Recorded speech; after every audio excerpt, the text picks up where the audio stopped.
अब आपको बताएं कि निगरान वजीर आजम अनवारुल हक काकड़ को बिजली के मामले पर IMF से होने वाले मुज़ाकरात से आगाह कर दिया गया। मजीद जानते हैं डॉन न्यूज़ के चीफ रिपोर्टर सनाउल्लाह खान से। जी सनाउल्लाह, बताइएगा। जी बिल्कुल, इस वक्त काला सतह का इजलास जारी है। वजीर आजम की ज़ेर सदारत वजीर आजम हाउस में ये इजलास हो रहा है और जो इक्तिसादी टीम है जिसमें डॉक्टर शमशाद अख्तर है, इसके साथ एनर्जी के मिनिस्टर हैं मोहम्मद अली, वजीर इत्तलात हैं मुर्तजा सुलंगी, इन जो वजारतों के सेक्रेटरीज हैं वो भी शरीक हैं। मुश्किल सूरत हाल है निगरान वजीर आजम के लिए। और वजीर खजाना ने जो कैबिनेट से डिसीजन किया था कि 400 यूनिट तक जो घरेलू और कमर्शियल सार्फिन है उनके बिलों को, अगस्त और जुलाई के बिलों को आइंदा 6 माह की जो इंस्टॉलमेंट है या उसको तकसीम किया जाएगा ताकि लोगों पर बोझ कम हो। और सर्दियों के बिलों में ये इजाफी रकम शामिल की जाएगी क्योंकि कंजम्पशन कम होती है।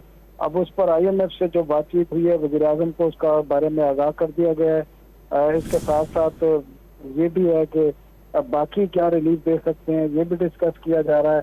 और आज क्योंकि पेट्रोलियम मसनूआत की कीमतों की भी रिवाइज होनी है उसके बारे में भी आज वज़ीर आज़म मीटिंग कर रहे हैं और उस पर भी गौर किया जा रहा है कि किस तरह इस सूरत हाल से निपटा जाए।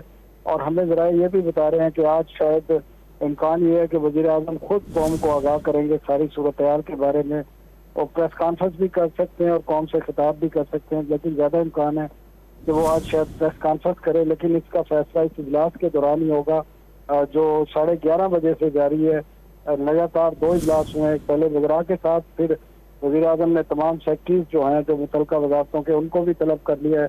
और इस वक्त जो है वो फैसला कुन मीटिंग जारी है जिसमें यह डिसाइड किया जाएगा कि बिजली के बिलों के हवाले से कितना रिलीफ हुकूमत दे सकती है या IMF किस हद तक सपोर्ट कर सकता है। लेकिन ये बात बड़ी क्लियर है कि बिजली की कीमतों में कमी नहीं होगी, जो भी होगा इंस्टॉलमेंट की सूरत में होगा। और अगर पेट्रोलियम मसनूआत की कीमतों में इजाफा बनता है तो वो भी पास ऑन करना पड़ेगा, उसमें भी IMF की शराइत शामिल हैं।